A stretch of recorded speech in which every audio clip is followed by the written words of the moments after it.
চাপা, একটু হাত চালিয়ে কর। বেগুনটা তাড়াতাড়ি দে। তোর মেজ দাওয়া ডালের সঙ্গে বেগুন ভাজা না পেলে মুখে ভাতই তুলতে চায় না। আজ তুই এসেছিস দেরি করে, জানিস তো সকালে সবাই স্কুলে যাবে, অফিসে যাবে। ডালটাও তো এখনো সাদলাসনি। আর একটা গ্যাস জ্বালা। আজ দীপা আবার বলেছে কুরকুরে আলু ভাজা চাই। আমি আলু কেটে দিচ্ছি, তুই কড়াটা চাপা। চাপা দি, ওর জন্য একটা মাছ ভাজা তুলে রেখেছ তো?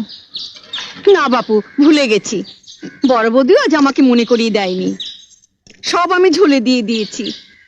অত তাড়া দিলে কি সব মনে থাকে? আর কটা দিন অপেক্ষা করো, পুজো আসছে।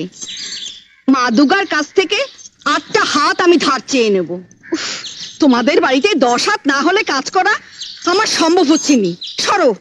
হাজলামো করিস না চাপা, তাহলে তো রাবণের কাছ থেকে তোকে 9টা মাথাও ধার নিতে হয়। 10টা মাথা না হলে সকলের সব কথা মনে রাখবি কি করে?